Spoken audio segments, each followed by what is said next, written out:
1절로 8절까지. 자, 우리 같이 합독하도록 하겠습니다. 시작. 또 내게 지팡이 같은 갈대를 주며 말하기를, 일어나서 하나님의 성전과 제단과 그 안에서 경배하는 자들을 청량하되 성전 바깥 마당은 청량하지 말고 그냥 두라. 이것은 이방인에게 주었은즉 그들이 거룩한 성을 42달 동안 짓밟으리라. 내가 나의 두 증인에게 권세를 주리니 그들이 굵은 베옷을 입고 1260일을 예언하리라. 그들은 이 땅의 주 앞에 서 있는 두 감람나무와 두 촛대니 만일 누구든지 그들을 해하고자 하면 그들의 입에서 불이 나와서 그들의 원수를 삼켜 버릴 것이요, 누구든지 그들을 해하고자 하면 반드시 그와 같이 죽임을 당하리라. 그들이 권능을 가지고 하늘을 닫아 그 예언을 하는 날 동안 비가 오지 못하게 하고, 또 권능을 가지고 물을 피로 변하게 하고, 아무 때든지 원하는 대로 자기 재앙으로 땅을 치리로다. 그들이 그 정의를 마칠 때에 무정의로부터 올라오는 짐승이 그들과 더불어 전쟁을 일으켜 그들을 이들 죽일 터인자.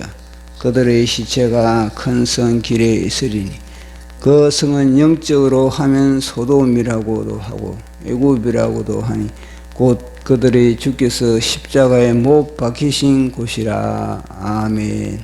기도하겠습니다. 성삼일체 하나님 아버지, 간밤에도 우리를 주님의 품속에 고이 품어주시고 오늘도 온 우주보다 존귀한 생명 호흡을 허락하시고 귀해 주시고 축복하심을 감사합니다. 오늘 새벽에도 말씀을 통해서 각자가 성령의 음성을 듣는 소중한 시간 되게 하여 주시옵소서. 특히 계시록을 우리에게 활짝 열어주시고 이 속에 모든 말씀을 사도 요한이 창자에 채웠던 것처럼 우리 창자에 채워서 사도 요한의 그 모든 사역처럼 우리의 삶의 현장도 하나님의 사역을 감당해 나가는 그런 영혼 되기를 원하며 예수님 이름으로 기도드리옵나이다. 아멘. 이제 이 계시록 11장부터는 계시록 10장의 작은 책의 내용이 이제 펼쳐지는 겁니다. 계시록 10장에 보면은 아주 힘센 천사, 땅과 바다를 밟고 마치 예수님의 형상처럼 닮으신 그런 천사의 손에 펴놓은 작은 책. 그러니까 이 천사가 엄청난 위험차게 그렇게 등장하는 것은 다름 아니라 이 작은 책의 내용이 절대 책이 작다고 그렇게 뭐 가치가 없다든지 책이 적다고 중요성이 덜하다든지 그게 아니라는 겁니다. 요한계시록에 우리가 지금 살펴본 그 내용의 무게처럼 이 작은 책의 내용도 엄청난 그런 가치가 있음을 이제 보여주기 위해서 천사가 그렇게 등장하는 겁니다. 왜 천사가 등장해가지고 다시 작은 책을 이렇게 소개하겠습니까?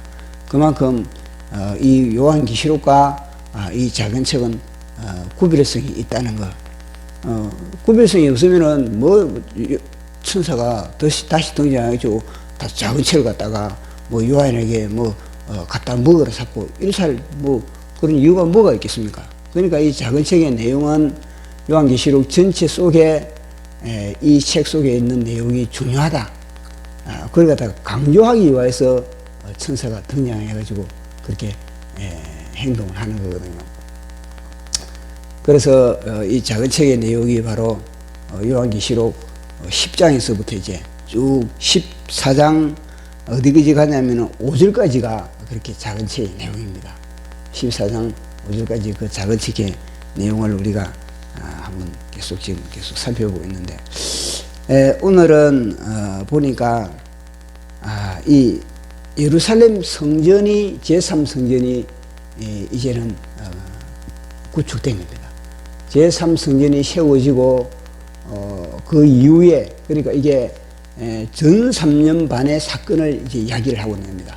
요한계시록 이 작은 책의 내용에는 마지막 71회에 한 1회의 그 사건을 기록한다고 이야기했지 않습니까? 그러니까 오늘은 보니까 요한계시록에 이 다니엘이 이야기했던 것과 마찬가지로 제3성전이 세워진 상태에서 지금 이제 펼쳐나가고 있는 겁니다. 제3성전이 펼쳐진데 그곳에서 이제는 청량을 하게 되는 겁니다. 사도 요한이 그 속에 예배하는 사람들을 갖다가 청량을 하는데 구분을 하는 겁니다. 하나님께 합당한 예배를 드리는 자와 아니면 형식적으로 예배를 드리는 자, 그걸 갖다가 하나님은 함께 그렇게 다루지 않고 딱 구별을 해가지고 그걸 갖다가 다루고 있다. 그런 내용을 이야기하고 있는 겁니다. 1절에서 2절까지 시작. 또 내게 지팡이 같은 갈대를 주며 말하기를 일어나서 하나님의 성전과 제단과 그 안에서 경배하는 자들을 청량하되 성전 바깥 마당은 청량하지 말고 그냥 두라. 이것은 이방인에게 주어진즉 그들이 거룩한 성을 42달 동안 짓밟으리라. 아멘. 그러니까 성전과 제단과 그 안에서 경배하는 자들, 그런 자들은 하나님의 카운터에 된답니다. 하나님께 카운터. 그러나 성전 바깥에 머무는 것은 이제는 그는 이방인에게 내가 42달 뒀다. 이거는 후 3년 반에 그들을 갖다 넘긴다. 이런 의미가 담겨 있는 겁니다. 그러니까 전 3년 반에 하나님께서 이 지금 11장을 펼쳐가면서 이스라엘 백성들 그들을 갖다 카운트를 하고 그는 나의 이제는 백성이다 이렇게 카운트를 하고 그 다음에는 성전 바깥 마당에 이제 머물고 있는 그들 성전 안으로 들어오지 못한 그들은 이제는 후 3년 반에 그들이 혹독한 이제 재앙과 시련과 역경과 고통을 당하는 그런 사건이 벌어질 것이다. 그런 이야기를 하고 있는 겁니다. 그래서 우리는 이것을 보면서 전 3년 반과 후 3년 반, 후 3년 반은 어떠한 환란이 주어질 것이다 하는 것을 우리가 짐작할 수 있고 또 그리고 이것을 통해서 하나님께서는 늘 우리를 카운터 하시는구나. 우리가 어디까지 들어가느냐. 우리의 예배가 우리의 삶이 하나님의 합격 선전에 커트라인 안으로 들어가느냐 아니면 그 바깥에 여전히 성전뜰에 머물고 있느냐 하나님의 마음에 하나님 속으로 그렇게 들어가느냐 그걸 갖다가 매 순간 카운트하고 매일 카운트한다 이걸 우리는 여기서 또 확인을 할 수가 있는 겁니다. 그래서 매 일마다 매 순간마다 우리는 하나님이 우리의 영혼을 청량하는구나. 그 청량을 합격점에 우리의 청량이 들어가야 되지 않겠습니까? 그걸 우리는 여기서 알 수가 있고. 그 또 보니까 두 정인이 등장한 그 기간 동안에 두 정인이 아주 왕성하게 활동을 한다는 내용을 하고 있습니다. 그래 전 3년 반 동안에 이스라엘 땅에 두 정인이 강력하게 예수 그리스도를 증거하는 그런 내용을 이야기합니다. 3절 4절 시작. 내가 나의 두 정인을 권세를 주리니 그들이 굵은 벼옷을 입고 1260를 예언하리니 그 땅에 주 앞에 서 있는 두 감람나무와 두 촛대니 아멘. 그러니까 주님이 그 기간 동안에 두 정인이 이제는 예언을 하는데 두 감람나무와 두 촛대라 그렇게 이야기를 하고 있습니다. 이거는 감람나무 하면 우리가 생각나는 게 탁 떠오르는 게 이제는 성령님이 떠오르는 것이고 촛대 그러면 이제 교회이지 않겠습니까? 그러니까 그때가 되면은 그 이스라엘 땅에 이제는 교회가 이제는 구축되는 그런 이제 사건이 벌어지게 된다는 것을 이야기하고 있는 겁니다. 그러니까 요한계시록 2장 3장에 보면은 그렇게 교회가 그렇게 등장하듯이 그러니까 교회의 활동에 대해서 지금 소개를 하고 있는 겁니다. 주님이 그렇게 두 정인이 활동 기간도 이제는 딱 정해져 있지 않습니까? 1260 얼마가 1260일, 전 3년 반 그렇게 활동이 정해져 있다는 겁니다. 그 두 증인의 활동의 핵심 내용이 뭐냐면은 회개인 겁니다. 회개. 그러니까 굵은 벼옷을 입었다 그렇게 이야기를 하고 있지 않습니까? 이것은 굵은 회개를 그렇게 외치는 겁니다. 세례요한처럼 강력하게 그렇게 회개를 외치는 겁니다. 그러니까 굵은 회개를 굵은 벼옷을 입고 1260일 동안을 예언하리라. 이 예언이 뭐겠습니까? 예언이 다름 아니라 앞으로 이 주님이 펼쳐나가는 그런 사건들. 그러니까 전 3년 반 여기는 나팔 재앙이 첫 번째 나팔, 두 번째 나팔, 세 번째 나팔, 네 번째 나팔, 다섯 번째 나팔, 여섯 번째 나팔까지가 여기에 해당되는 거거든요. 그러니까 여기에 관한 나팔이 재앙이 떨어지기 전에 이미 이 두 감람나무 촛대는 예언을 하는 겁니다. 지금 이제 첫 번째 나팔이 불기 전에 이미 뭐냐면은 하나님이 이 땅을 심판할 것이다. 3분의 1을 심판할 것이다. 그리고 또 두 번째 나팔이 불기 전에 하나님이 바다를 심판할 것이다. 그리고 세 번째 나팔이 불기 전에 하나님이 이 땅에 강을 물샘을 심판할 것이다. 그리고 또 네 번째 나팔이 불기 전에, 그러니까 예언을 한다는 것은 불기 전에 이미 뭐냐면은 하나님이 하늘의 해와 달과 별의 3분의 1을 갖다가 심판할 것이다. 그러니까 이들의 예언대로 모든 것이 착착착착 들어맞게 하나님은 그 프로그램대로 운행간다는 그걸 갖다 여기서 우리는 알 수가 있는 겁니다. 그래서 회개를 통해서 이스라엘 백성들을 돌아오게 하는 그런 사건이 이루어진다. 그렇게 우리는 이것을 보고 확인을 하게 되는 겁니다. 또 뿐만 아니라 그들이 그러면은 회개를 잘 하느냐, 그들이 회개를 잘 하지 않는다 하는 내용도 또 이 성경을 통해서 정보를 우리가 알게 됩니다. 그것이 5절 6절이거든요. 시작.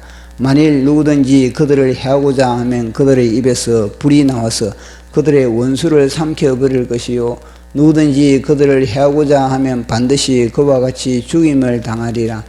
그들이 권능을 가지고 하늘을 닫아 그 예언을 하는 날 동안 비가 오지 못하게 하고 또 권능을 가지고 물이 피로 변하게 하고 아무 때든지 원하는 대로 여러 가지 재앙으로 땅을 치리로다. 아멘. 두 증인의 능력에 대해서 이야기를 하고 있습니다. 입에서 불이 나오고 그리고 또 하늘을 닫기도 하고 또 물을 피로 변하기도 하고 이 어마무시한 능력이지 않습니까? 마치 이걸 보면은 우리는 모세를 생각할 수 있고 또 엘리야를 우리는 생각을 할 수가 있습니다. 그러니까 두 증인의 그 능력은 우리가 10장에서 보니까 일곱 우레가 천사가 막 포효를 하니까 일곱 우레가 울린 것처럼 이 두 증인은 마치 일곱 우레를 갖다가 그 땅에 완전히 퍼붓듯이 그렇게 강력하게 예언을 한다는 겁니다. 왜 이렇게 땅이 그렇게 물을 피로 변하게 만들고 그리고 또 하늘을 닫아 그렇게 비가 오지 못하게 할 정도로 그렇게 하겠습니까? 그것은 이렇게 엄청난 능력을 발휘하는 것은 모세 시대처럼 그들이 바로와 같이 강팍하다는 겁니다. 이스라엘 백성들이 안 돌아온다는 겁니다. 바로와 같이 그렇게 강팍한 거 돌아올 듯 말 듯 그렇게 하듯이 강팍한 그런 이스라엘 백성들의 심령을 우리는 여기서 진단할 수 있는 겁니다. 또 아합 시대와 마찬가지로 그때 이 이스라엘 그 거짓 선지자들이 얼마나 많았습니까? 그들이 또 얼마나 참 선지자를 핍박을 했습니까? 그래서 오직했으면은 엘리야가 나만 남았다 그렇게 이야기를 하겠습니까? 그만큼 완악하고 강팍하고 교회를 핍박하고 그런 시대가 바로 전 3년 반 이스라엘의 그때라는 것을 그렇게 이야기를 하고 있는 겁니다. 그래서 엘리야는 나만 남았다 그러니까 우리 하나님이 아니다. 바알에게 무릎 꿇지 않는 그런 7,000명이 남았다. 그러니까 이 전 3년 반의 이 두 증인은 그런 바알에게 무릎 꿇지 않는 눈에는 다 보니까 아직까지도 그들이 주님께 돌아오지 않는데 그러나 바알에게 무릎 꿇지 않는 그런 7,000명을 지금 찾아내는 것처럼 그렇게 지금 그들이 강력하게 사역을 하고 있는 겁니다. 그래서 그때는 바로와 같은 그런 강팍한 그런 이스라엘 백성들이었구나. 아합과 같은 그런 교회를 핍박하고 그렇게 교만한 그런 그들의 심령이구나. 그걸 또 우리가 여기서 진단을 하게 되는 겁니다. 왜냐하면 그런 이 엄청난 능력을 왜 발휘하겠습니까? 안 돌아오니까. 돌아오면 굳이 이런 능력을 발휘할 필요가 없거든요. 그러니까 강력한 기적이 왜 일어나겠습니까? 그러니까 그들이 그만큼 강력하니까 이런 기적이 연출되게 되는 겁니다. 자, 이제 그들의 정인 활동을, 사역 활동을 마감할 때가 되었습니다. 그 마감할 때 이제 하나님께서 누굴 등장시키는가? 저 그리스도를 등장시키는 겁니다. 이 다 보면 하나님의 시나리오대로 요한계시록이 착착착착 움직이거든요. 그러니까 저 그리스도가 등장을 할 때 딱 등장을 시키는 겁니다. 왜냐하면 이 전 3년 반 동안에 하나님은 저 그리스도를 딱 잡고 있는 겁니다. 잡고 있다가 한참 두 증인이 활동을 하고 나서 이제는 다음 무대는 임막대는 이제는 저 그리스도를 이제는 등장을 시켜야 되는구나. 다 하나님의 그 프로그램대로 다 움직이거든요. 그래서 저 그리스도가 이제는 두 증인을 갖다가 그렇게 죽이는 겁니다. 자, 우리 7절, 8절 시작. 그들이 그 정인을 마칠 때에 무주갱이로 올라오는 짐승이 그들과 더불어 전쟁을 일으켜 그들을 이기고 그들을 죽일 터인즉 그들의 시체가 큰 성 길에 있으리니 그 성은 영적으로 하면은 소돔이라고도 하고 애굽이라고도 하니 곧 그들의 주께서 십자가에 못 박히신 곳이라. 아멘. 참 이걸 보면은 하나님이 우리가 겉으로 보기에는 두 증인이 졌다. 이 성경은 사실 그들이 이겼다 그렇게 저 그리스도가 이겼다고 그렇게 이야기를 하고 있지 않습니까? 눈에 보일 때는 사람들이 볼 때는 이긴 거지만 그러나 이거는 저 그리스도가 진 겁니다.